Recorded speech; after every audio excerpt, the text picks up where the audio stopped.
ayun, good morning mga idol. So andito tayo sa Patungan Beach Resort. So day 2 na namin.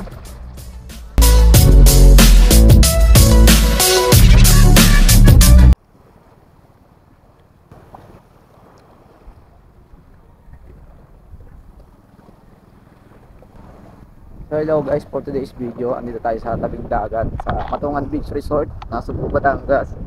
So day 2 na namin ngayon, April 2. So kahapon lang kami pumunta dito, overnight kami mga lods. Sobrang saya naman, sobrang sulit ng pagbisita namin dito sa beach. So biglaan lang din to mga idol, yung pagpunta namin dito sa beach kasi ang plano talaga namin ay Katungkulan Beach Resort kaso sarado. So may nag-offer sa amin doon sa bago mag-Gabyang Tunnel na dito sa Patungan Beach daw open. So try namin. Yan. So okay naman yung beach mga lods, malinis, malinaw.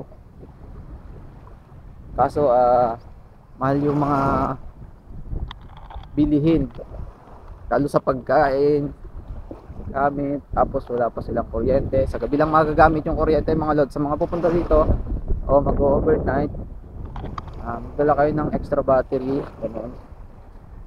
Kasi sa umaga wala ditong kuryente, sa gabi lang magagamit yung kuryente nila, 6 to 10.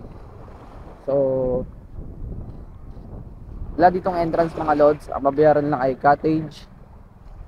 Ang cottage nila na maliit ay 2.5 hanggang 1.5. At kung gusto niyo naman may kwarto, 3.5 mga lods. May tulugan na yon kung may kasama kayong mga bata. Ayan, dito pa rin tayo mga idol. Ayan, sa Patungan Beach Resort. So day 2 na namin yun.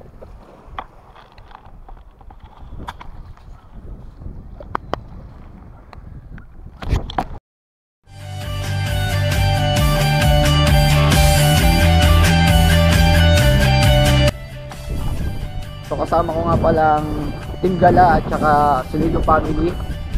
So yung sa ibang mga hindi nakasama,